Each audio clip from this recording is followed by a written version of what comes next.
Bien, mis hermanos, vamos a tener ahora la parte central de esta reunión, la palabra de Dios. Abra su Biblia en Mateo, capítulo 16. Vamos a leer una porción que usted seguro recuerda muy bien.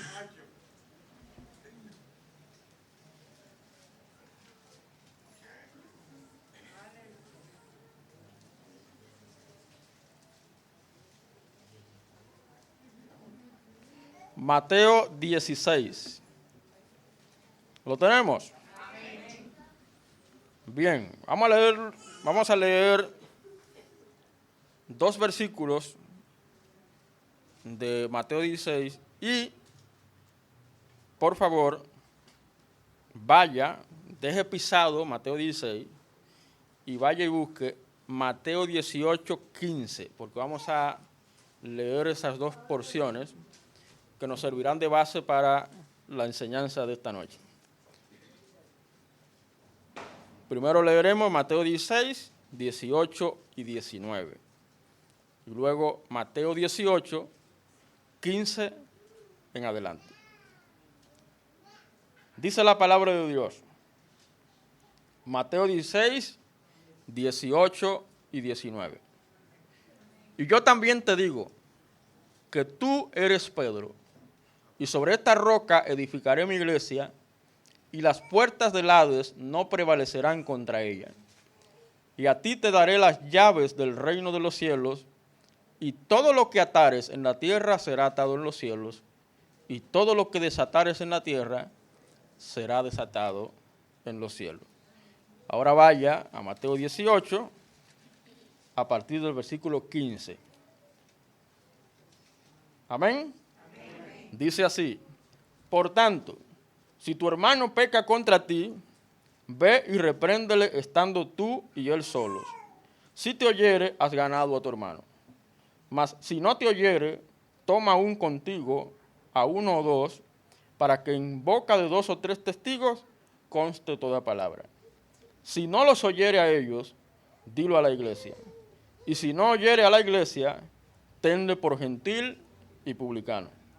De cierto os digo que todo lo que atéis en la tierra será atado en el cielo, y todo lo que desatéis en la tierra será desatado en el cielo. Otra vez os digo que si 2 de vosotros se pusieren de acuerdo en la tierra acerca de cualquiera cosa que pidieren, les será hecho por mi Padre que está en los cielos. Todos conmigo el 20. Porque donde están 2 o 3 congregados en mi nombre, allí estoy yo en medio de ellos. Gloria al Señor. Oremos. Padre, una vez más, gracias por el privilegio que tú nos concedes de estar en este lugar. Gracias, Padre, por la oportunidad preciosa de escuchar tu palabra, recibir tu mensaje. De corazón oramos para que nos ilumines, nos abras el entendimiento, nos permitas asimilar, comprender, tener claro lo que tú quieres decirnos en esta hora. Obra, Señor, en nuestras vidas, obra transformación en nosotros, haz de nosotros las personas que verdaderamente tú quieres que seamos. Gracias, Señor, guíanos con tu Santo Espíritu, en el nombre de Cristo Jesús. Amén. Gloria al Señor. Gracias, mis hermanos. Pueden tomar asiento. Hemos leído 2 porciones, una más corta, una más larga, pero hay algo que yo quiero que usted en la lectura haga un ejercicio y piense qué palabra tienen en común estos 2 pasajes. No es un estudio bíblico, pero ¿qué palabra, qué concepto tiene las 2 porciones en común? Si usted se fijó detenidamente, podrá verificar que en los 2 pasajes el Señor Jesucristo está hablando de la iglesia. ¿Lo notó? De la iglesia. En los 2 textos, el Señor por primera vez entra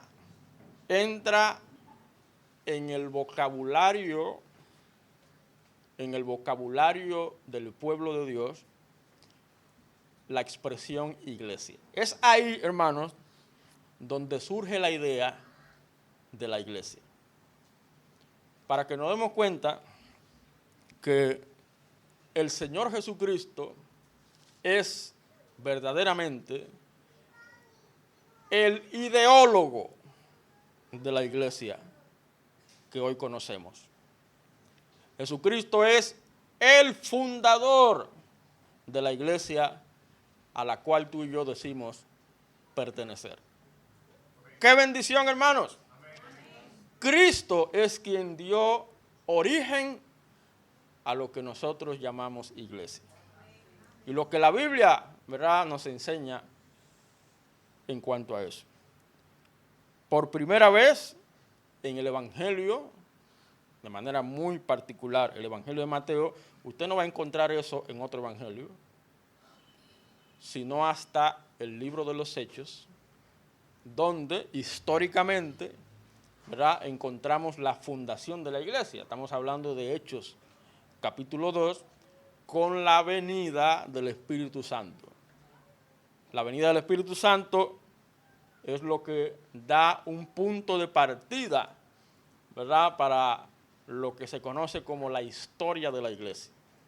La historia de la iglesia no comenzó en el Antiguo Testamento, de ninguna manera. Inclusive, en los días de Cristo, todavía la iglesia no estaba establecida. Por esa razón es que en el capítulo 16, versículo 18, el Señor dice: yo también te digo que tú eres Pedro, y sobre esta roca edificaré. No dice edifiqué, no dice edifico, dice edificaré, hablando de futuro. Todavía la iglesia no estaba establecida. Ya lo dije, no fue sino el día que se conoce como el día de Pentecostés, con la venida del Espíritu Santo, que comienza la historia de la iglesia. Somos iglesia, hermanos, somos iglesia por voluntad del Señor. Él lo dijo: edificaré mi iglesia. Ahora bien, la Biblia usa varias ilustraciones para describir la iglesia. Si yo le pregunto a usted, ¿qué es la iglesia? Bueno, de seguro muchos de ustedes van a hacer definiciones, descripciones, y yo sé, estoy seguro que muchos de ustedes van a ser bíblicos. Y tiene que ser así porque la Biblia nos deja muchas formas, ilustraciones, ideas, expresiones para que nosotros entendamos la naturaleza de la iglesia. Dicho sea de paso, ¿usted quiere entender la iglesia? En sentido general, ¿usted quiere comprender qué es la iglesia conforme a las Escrituras? Bueno, le animo a que tome la carta de Efesios. La carta de Efesios es una explicación magistral de lo que es la iglesia. De hecho, ahí Pablo hace referencia a la iglesia como un misterio que estaba oculto, pero que fue revelado a través de Jesucristo. Hermano, la Biblia, si usted recuerda, sobre todo en el Nuevo Testamento, obviamente, usa varias ilustraciones, para describir la iglesia. Por ejemplo, usted recordará que la Biblia le llama a la iglesia cuerpo. Amén. La iglesia, el cuerpo de Cristo. Pero también la Biblia ilustra a la iglesia como un edificio cuyo fundamento es Jesucristo. La zapata, la base. La Biblia describe a la iglesia como la esposa de Cristo, Él como novio. La iglesia es la novia del Cordero. La Biblia describe a la iglesia como familia, la familia de Dios, conformada por todos los hijos de Dios. creyentes en Cristo, hermanos en Cristo, cuyo único Padre es Dios, el Padre Celestial. Pero también, si se quiere de manera indirecta, la Biblia describe a la iglesia como el rebaño, siendo Jesucristo el buen pastor, el pastor de pastores, el príncipe de los pastores, el Señor Jesucristo. Y si Él es pastor, eso significa que todos los que le siguen son sus ovejas. Por eso en una ocasión Él dijo, yo soy el buen pastor su vida da por las ovejas, mis ovejas oyen mi voz y me siguen y yo las conozco. Eso habla de un vínculo, de una relación estrecha entre la iglesia y Cristo. Ahora, en el contexto judío del primer siglo, en los días del Señor, Jesús está presentando una idea, un concepto totalmente nuevo. No se hablaba de iglesia. Es un concepto que él introduce en un momento, digamos, de confianza con sus discípulos, conversando con ellos,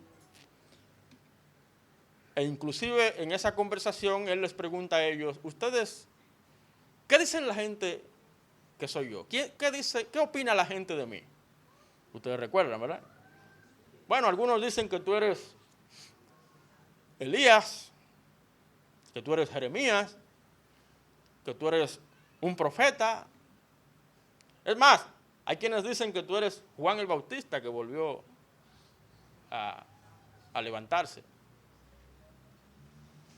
Y el Señor les pregunta, ¿y ustedes? ¿Qué opinan ustedes? Para ustedes, ¿quién soy? Y es ahí que Pedro, el intrépido, ¿verdad? Como pasa en todo grupo, siempre en los grupos hay personas, ¿verdad?, que no esperan, actúan, se expresan. Así era Pedro. Para que nos demos cuenta, hermanos, que en la iglesia, como en cualquier grupo, hay temperamentos, hay formas de ser, hay maneras de reaccionar distintas. Y eso tenemos que aprender a respetarlo. Usted no puede pensar nunca que una persona se comporte como tú quieres que se comporte. A menos que sea algo, ¿verdad?, que deshonre el nombre del Señor. Pero hay personas que son, ustedes saben los temperamentos, ¿verdad? Hay personas que son coléricas, hay personas que son flemáticas, ¿verdad? Yo me considero una persona flemática, una persona excesivamente pasiva. A mí no me gustan las discusiones, no me gustan los tú me dices y yo te digo, los enfrentamientos, nada que ver, no me gusta para nada. Yo lo evito a toda costa, porque ese es mi temperamento, esa es mi forma de ser. Bueno, Pedro tenía su forma de ser, y el Señor le pregunta, inmediatamente Pedro le dice, tú eres el Cristo, el Hijo del Dios viviente. A pesar de ese temperamento impulsivo, Pedro dio en el clavo. Y es por eso que el Señor Jesucristo le dice, versículo 17, respondió Jesús, bienaventurado eres, bendito de Dios, Simón, hijo de Jonás, porque no te lo reveló carne ni sangre, sino mi Padre que está en los cielos. Y dice el 18, y yo también te digo que tú eres Pedro. El Señor Jesucristo le coloca ahora un sobrenombre, otro término para referirse a Pedro. Pedro, ahora tú eres una pequeña piedra. ¿Sabía que Pedro significa pequeña piedra? Cuando usted va al original se da cuenta de eso. ¿Y qué sigue diciendo? Y sobre esta roca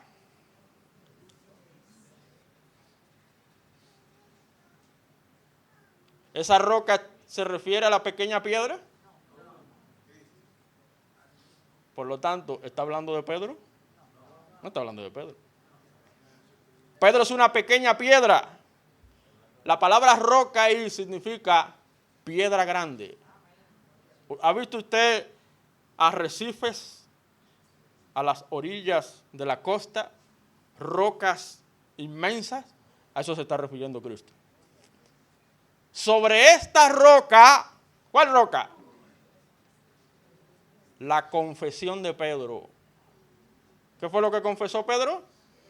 Tú eres el Cristo, el Hijo del Dios viviente. Y es a eso que el Señor Jesucristo se está refiriendo.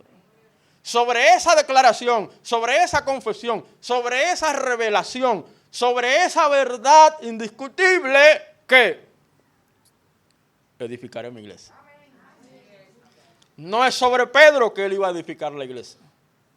Es lamentable que la iglesia romana haya sostenido, y aún hoy lo sigue sosteniendo, que Pedro es el fundamento de la iglesia. Qué triste. Pero, gloria a Dios por el Espíritu Santo que nos ilumina y nos ayuda a entender la palabra de Dios con precisión. Hermano, el concepto iglesia se da cuando Pedro confiesa quién es Jesús. Entonces, cuando el Señor Jesucristo utiliza esta palabra, es algo novedoso. La palabra griega es la palabra eclesía, que significa asamblea. La iglesia es eso. No estamos en asamblea ahora. Asamblea significa reunión. Ahora, ¿cuál es la diferencia entre esta asamblea y cualquier otra? El propósito, el motivo, la razón. ¿Cuál es la razón que nos convoca semana tras semana, domingo tras domingo? Jesucristo. Tú eres el Cristo, el Hijo del Dios viviente. Estamos reunidos en el nombre del Señor. Venimos a la congregación, participamos de la congregación por Cristo y para Cristo. Ahora, si usted viene por otro motivo, si usted viene por otra razón, si su motivación es otra y no Jesucristo, usted está perdiendo el tiempo aquí. Ubíquese. Ubíquese. No. Hermano, esa idea de iglesia en esa cultura chocaba con las ideas predominantes de entonces, tanto con fariseos como con saduceos. ¿Por qué? Porque ellos basaban la reunión en tradiciones. Lo que sigue haciendo la iglesia tradicional. Hermano, la iglesia, el término, la expresión iglesia que plantea Cristo, no se trata de una estructura religiosa creada por hombres. No. Se trata de una institución que Él mismo va a construir, va a edificar. ¿Y por qué digo va a construir, va a edificar? Porque la iglesia sigue en proceso. La iglesia sigue caminando. La iglesia sigue edificándose. La iglesia sigue creciendo.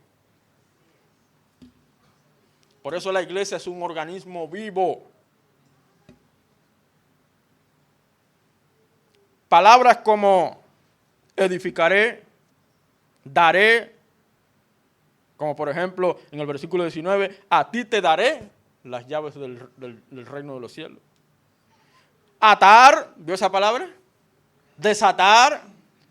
Todo eso muestra que la obra de Cristo es continua y se refleja en la vida en comunidad que luego y ya lo leímos, el Señor explica en el capítulo 18. Es por esa razón que en Efesios 2:22 el apóstol Pablo dice lo siguiente: en quien vosotros también sois juntamente edificados para morada de Dios en el Espíritu. Refiriéndose a Jesucristo. ¿En qué se edifica la iglesia? ¿En qué se sostiene la iglesia? En la persona de Jesucristo. De manera, hermanos, que la iglesia tiene una razón de ser. Tiene un porqué. Tiene un sentido. Por eso yo he titulado este mensaje a manera de pregunta. ¿Qué es una iglesia? ¿Qué es una iglesia?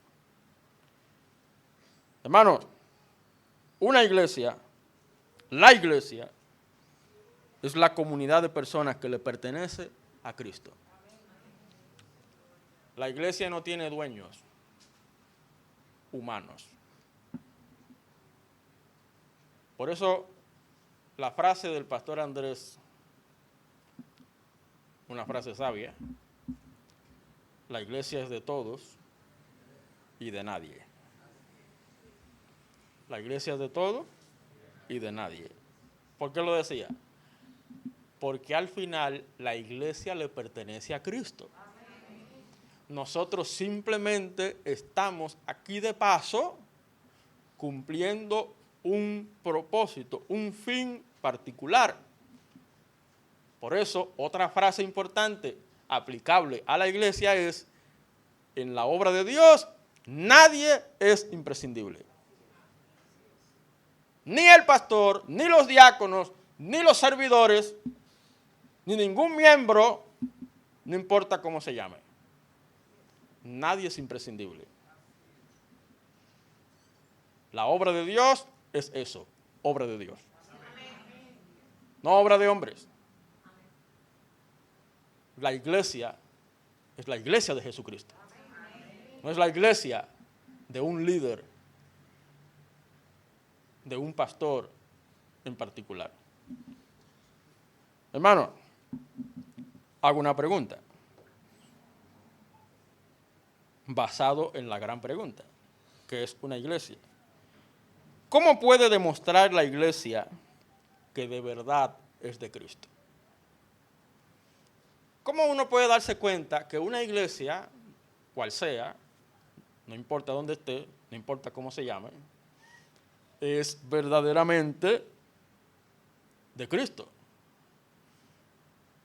Y eso respondería a la pregunta: ¿cómo yo sé que la iglesia donde yo asisto o la iglesia donde pretendo asistir es una iglesia verdadera, es una iglesia genuina?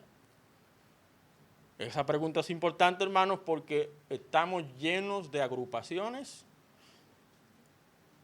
De hecho, hay iglesias, vamos a ponerla entre comillas, que no se llaman iglesias.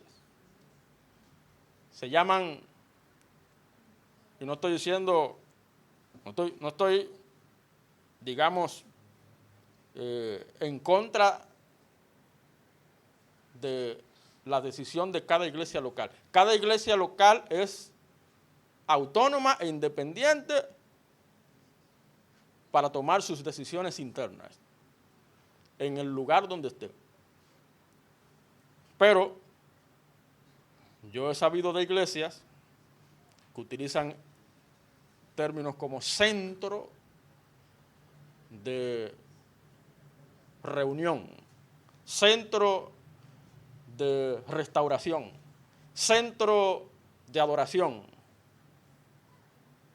Mi hermano, identifíquese como lo que usted es, lo que la palabra de Dios dice que es la iglesia del Señor, la iglesia de Cristo.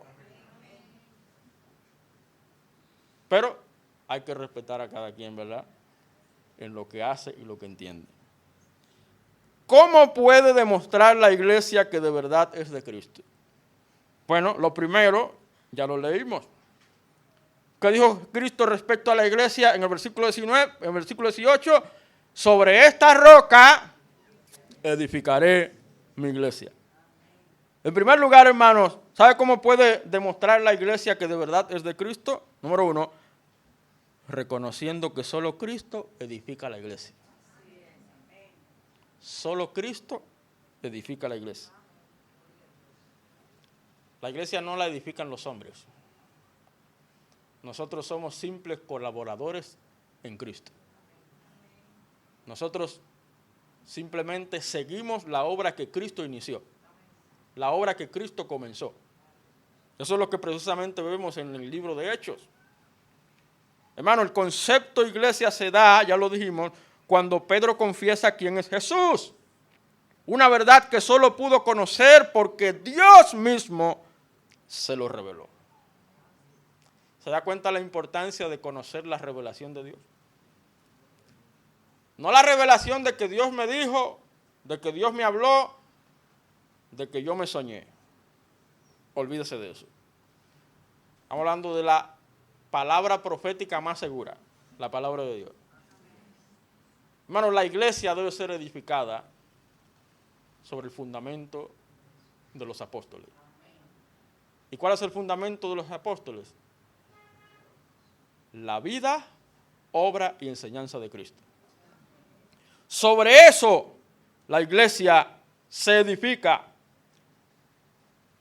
Es decir, reconocer a Jesús como el Mesías no es producto de ingenio humano, sino de una obra directa de Dios. Una obra directa de Dios. Por eso, hermanos, mi preocupación constante, que todos nosotros tengamos motivaciones correctas. Venir a la iglesia no debe convertirse en un hábito religioso frío y mecánico. Bueno, voy a la iglesia, porque me gusta ir, porque me siento bien, porque las sillas están más cómodas, porque predican tan bonito, porque la música es tan agradable. No, usted está equivocado.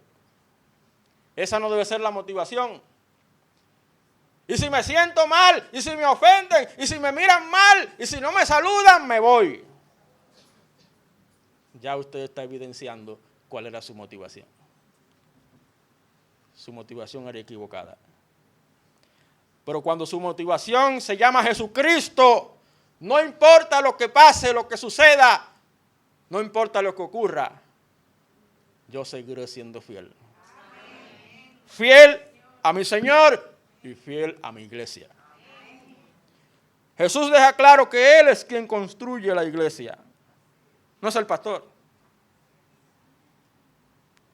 Mostrando que no depende de nuestras capacidades, estrategias, esfuerzos, sino de su poder y autoridad soberana. El poder del Señor. Si no fuera por el Señor, hermanos, no habría forma de sostenernos, de mantenernos, de seguir adelante. Cuando el Señor Jesucristo afirma en el versículo 18, mire conmigo de nuevo, y las puertas del Hades no prevalecerán contra ella. Cuando el Señor afirma eso, otra traducción dice, las puertas del Hades no la vencerán. ¿Qué está haciendo el Señor? Está garantizando que nada podrá destruir lo que Él edifica. Nada. Es verdad que en la iglesia surgen problemas. Y no es de extrañar. Eso es propio de pecadores. Gente pecadora. Gente con problemas. Como dijo un predicador, la iglesia es un puñado de pecadores arrepentidos, pero siguen siendo pecadores. Entonces, tenemos que estar conscientes que sobre esa, digamos, ese material, esa materia prima, que se llama los hombres pecadores, es que el Señor hace su obra. para que nos demos cuenta que Dios de la nada, Él hace todas las cosas. ¿O no hizo la creación de la nada? Él hizo todas las cosas de la nada. El hilo del vacío, de la nada, para darnos cuenta del gran poder de Dios. Nada podrá destruir lo que Él edifica, porque su iglesia está firmemente establecida sobre su identidad, su nombre, y permanece bajo su autoridad. Sobre esta roca edificaré mi iglesia, y las puertas del Hades no la vencerán, no prevalecerán contra ella. La iglesia permanecerá. Los hombres van y vienen, pero la iglesia de Cristo permanece. Así que ya hemos visto cómo puede demostrar la iglesia que de verdad es de Cristo, reconociendo que solo Cristo edifica su iglesia. Segundo, mire otra vez el texto. Dice el versículo 19. A ti te daré las llaves del reino de los cielos, y todo lo que atares en la tierra será atado en los cielos, y todo lo que desatares en la tierra será desatado en los cielos. Fijémonos la conexión que existe entre el cielo y el pueblo de Dios, la iglesia de Dios. ¿Cómo es que Dios hace su obra? ¿A través de qué Dios hace su obra? A través de su iglesia. La iglesia es la representante visible de Dios en la tierra. No es el magisterio, no es el papado, no es el santo pontífice, entre comillas. Se llama la iglesia de Jesucristo. Por lo tanto, la iglesia tiene una autoridad delegada. ¿Para qué? Para continuar la obra de Dios. Hermanos, la iglesia está aquí en la tierra aún porque la iglesia tiene una misión. Y cuando Dios en el tiempo correcto, en el tiempo determinado, decida llevarse a su iglesia, entonces entrará lo que muchos estudiosos llaman la dispensación del reino. Y según entendemos, la iglesia será arrebatada y vendrá el juicio a las naciones. Se manifestará el Señor Jesucristo por segunda vez, la segunda venida de Cristo. Pero ya el Señor habría arrebatado a su iglesia, llevado consigo a los suyos. Entonces, la iglesia tiene una misión. Por eso, en segundo lugar, ¿sabe cómo puede demostrar la iglesia que de verdad es de Cristo? Ejercitando la autoridad que Cristo le dio. La autoridad que Cristo le dio. Fíjense la expresión, a ti te daré las llaves del reino. Dígase, la apertura del reino. Jesús le entrega a su iglesia la responsabilidad de anunciar con autoridad el mensaje que abre o cierra la puerta de la salvación. El mensaje del evangelio. Hermano, el evangelio es la palabra de autoridad del Señor para su iglesia. No sé si usted recuerda, cuando celebramos bautismo, ¿recuerda las palabras que usamos? La palabra que usamos es, por la autoridad que me confiere como ministro del Evangelio de Jesucristo, yo te bautizo En el nombre del Padre, del Hijo y del Espíritu Santo. ¿Qué es lo que le da autoridad al pastor, al siervo de Dios, en representación de la iglesia, para ejecutar la obra de Dios? El Evangelio. El Evangelio, hermanos, es la palabra que Dios ha dejado para hacer un llamado de atención al mundo perdido, al mundo pecador. La iglesia tiene la responsabilidad de anunciar con autoridad ese mensaje. Por eso cuando el Señor dice atar y desatar, no es algo místico. Hay mucha especulación y confusión respecto a eso. No es algo del otro mundo. Atar y desatar habla, declara que con el respaldo de Dios,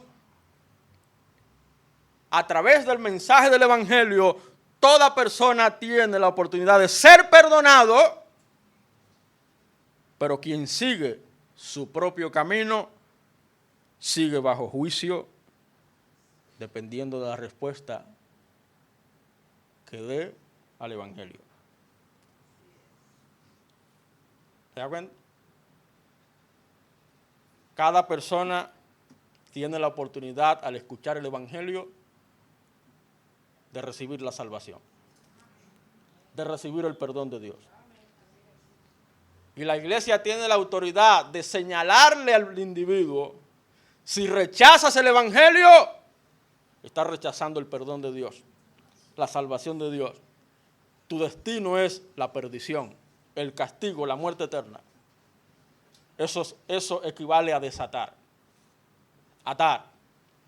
Pero quien responde al llamado del Evangelio tiene la oportunidad de ser perdonado, de ser salvado, de ser transformado.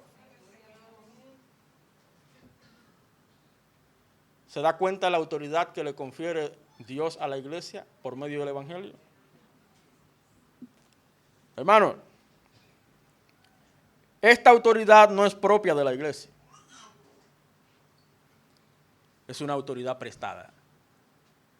¿Qué autoridad tenemos nosotros? De nada. Si algo somos y algo podemos hacer, es por la gracia de Dios. Es por la oportunidad que nos da Dios de participar de su reino. Pero ninguno de nosotros tiene méritos para ejecutar o hacer o decidir absolutamente nada. Si algo hacemos como iglesia, es por la delegación de Dios. La iglesia habla apoyada por el mismo Cristo que la edifica. Y por eso su anuncio del Evangelio refleja lo que Dios ya ha decidido en el cielo. Por eso en Lucas 10:16 dice el Señor: el que a vosotros oye, a mí me oye. El que a vosotros desecha, a mí me desecha. Y el que me desecha a mí, desecha al que me envió. ¿Nota la dinámica? Cuando una persona allá afuera rechaza nuestro mensaje, rechaza nuestra invitación a través del Evangelio, no nos está rechazando a nosotros, está rechazando a Cristo. Y al rechazar a Cristo, está rechazando al Padre. Por eso en una ocasión el Señor dijo: el que no honra al Hijo, no honra al Padre. El que no honra al Padre, no honra al Hijo. De manera, hermanos, que así podemos, como iglesia, demostrar que de verdad somos de Cristo. Reconociendo que solo Cristo edifica su iglesia y ejercitando la autoridad que Cristo nos dio. Y qué pena sería, hermano, que como iglesia,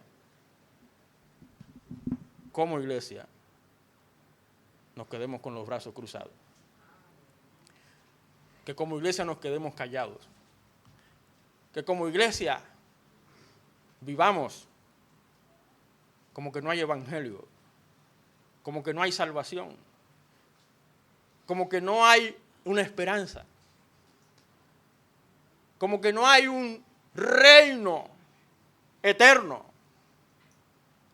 Hermanos, no podemos quedarnos tranquilos, no podemos quedarnos callados, con las manos atadas.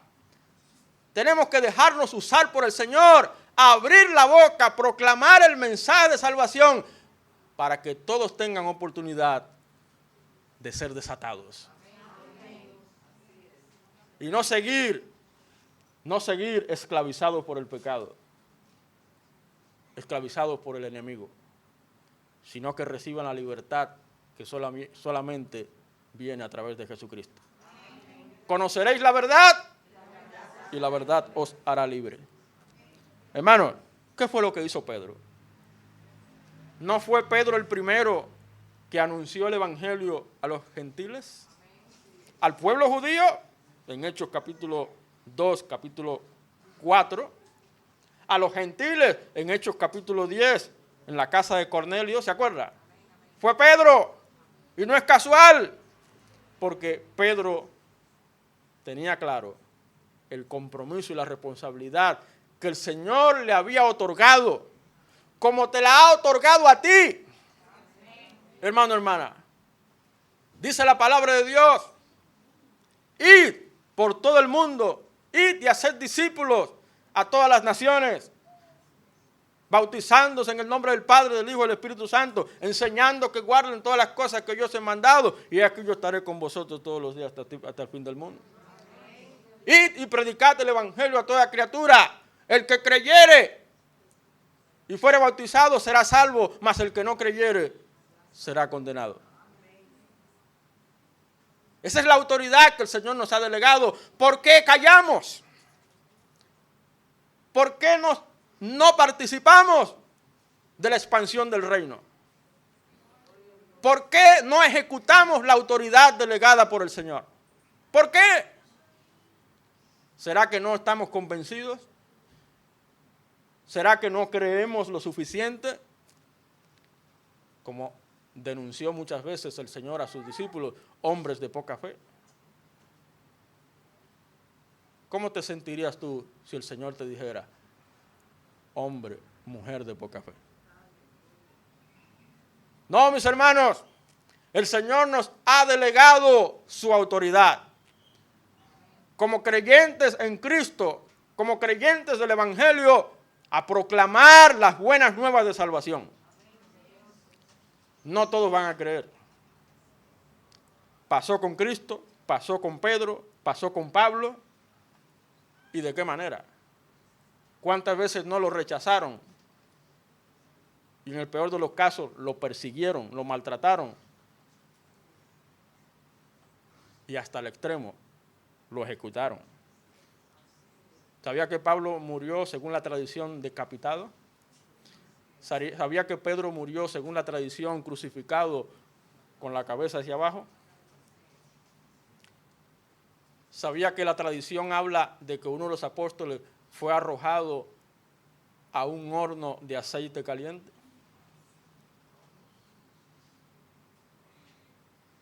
Y así, si usted lee historias tras historias, se da cuenta cómo esos hombres y mujeres también dieron su vida porque estaban convencidos del compromiso que tenían delante de Dios de seguir la obra del Señor. Hay una última cosa, hermano. Vaya conmigo ahora a Mateo 18. No tenemos mucho tiempo, pero vamos a hacerlo breve. Por tanto, si tu hermano peca contra ti, ve y repréndele estando tú y él solos. Si te oyere, has ganado a tu hermano. Mas si no te oyere, toma aún contigo uno o dos, para que en boca de 2 o 3 testigos conste toda palabra. Si no los oyere, dilo a quién. ¿A quién? A la iglesia. Y si no oyere a la iglesia, tenle por gentil y publicano. Hay una última cosa. ¿Cómo puede demostrar la iglesia que de verdad es de Cristo? En tercer y último lugar, practicando una disciplina restaurativa. La iglesia tiene la potestad de enderezar lo que haya que enderezar, corregir lo que haya que corregir y restaurar lo que haya que restaurar. Jesús muestra que la disciplina empieza en privado. ¿Lo vio? Si usted ve a alguien con alguna falta, lo primero que usted tiene que hacer es acercarse a esa persona. Eso es lo prudente, eso es lo sabio, eso es lo sensato. ¿Para qué? Para ayudar al hermano a recapacitar. Porque la meta no es expulsarlo, sacarlo de ninguna manera, sino recuperarlo. Ahora, si la persona sigue con su actitud, sigue sin responder, entonces la iglesia va participando paso a paso. ¿Usando qué? La autoridad de Cristo. La autoridad que Cristo le dio para reconocer quién realmente está caminando conforme al Evangelio. Amén, así es. Hermano, la iglesia no debe ser tolerante frente al pecado, frente a la rebeldía, frente a la deshonra al nombre del Señor y al testimonio de la iglesia. Todo este proceso se hace confiando en la presencia de Jesús. Por eso el versículo 20 dice, donde están 2 o 3 congregados en mi nombre, allí yo estoy en medio de ellos.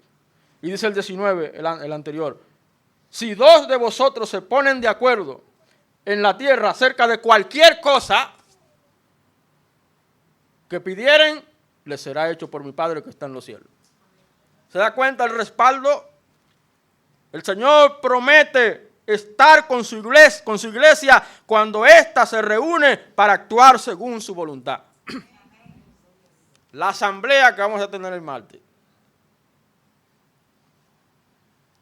podemos estar totalmente seguros de que contaremos con el respaldo del Señor.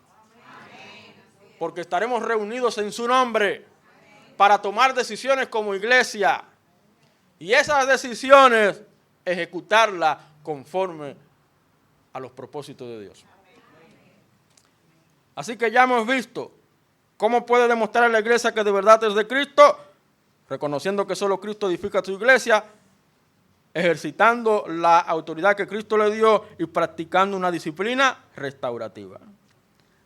Voy a cerrar con estas aplicaciones. Hermano, hay que vivir como creyentes siendo parte de una comunidad cristiana. Usted no puede vivir la vida cristiana como llanero solitario, actuando como que usted no debe, usted no tiene la responsabilidad de informar a la comunidad los pasos que usted da. Cuando usted sale de su casa, si usted es de aquellos que sale sin decir nada, usted está menospreciando a su familia.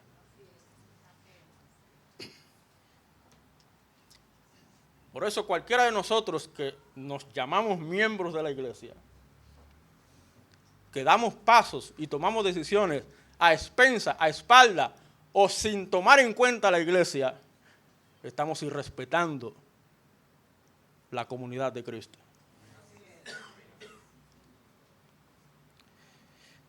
Por eso la importancia de participar regularmente e involucrarnos en la iglesia, en la vida de la iglesia. Hermanos, tenemos que confiar en Cristo.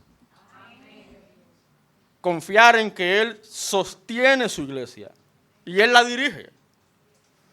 Por eso tenemos que orar, siguiendo la palabra, orar para que el Señor use al pastor y a los que ayudan en la iglesia. Este martes serán presentados nuevos diáconos. Nuevos diáconos. Esos son los ayudantes oficiales de la iglesia. ¿Y cuál debe ser nuestro papel como iglesia? Orar por ellos. Orar por ellos para que vivan, obren, actúen basado en la autoridad de la palabra de Dios. No deje de hacerlo. Ayude a otros a caminar en obediencia La iglesia precisamente tiene ese sentido, apoyarnos unos con otros, ayudarnos, socorrernos, animarnos unos a otros, acompañar. Los más maduros, ayudar a los más débiles. Los que tienen más tiempo, acompañar a los que tienen menos tiempo, a los nuevos en la fe. Hay que buscar la restauración cuando alguien se desvía. ¿Cómo? Acercándonos, no murmurando, no chismeando, no hablando por detrás. Acercarse con amor, con respeto, con una buena actitud de restaurar y de acompañar. Y una última cosa, hermano. Mantenga su mirada en Jesús. En la iglesia usted va a ver de todo. Hermano, cuando digo de todo, es de todo. En la iglesia tenemos que estar con los ojos abiertos. Porque cualquier cosa puede pasar y si ocurre,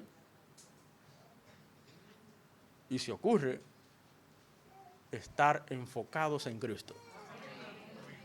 Para que se preserve la salud de la iglesia, que la iglesia siga siendo edificada por el Señor, dirigida por el Señor y acompañada por el Señor. De manera, hermanos, que busquemos todos la dirección del Señor. Vamos a orar. Padre, de todo corazón, una vez más, gracias por la bendición de escuchar tu palabra. Ahora queremos prepararnos para la ceremonia que cada mes realizamos, cada primer domingo del mes, sabiendo que es una ordenanza, es un mandato, una responsabilidad que tenemos como iglesia. Ayúdanos a hacerlo, como dice el apóstol, con dignidad, con sinceridad, aprovechando la ocasión para abrir nuestro corazón delante de ti y enderezar lo que tengamos que enderezar, corregir lo que tengamos que corregir y poder seguir adelante siendo fieles, consagrados y dedicados a ti. Te adoramos, Señor. Nos ponemos en tus manos, guíanos con tu Santo Espíritu. En tu nombre oramos, en el nombre de Cristo Jesús. Amén.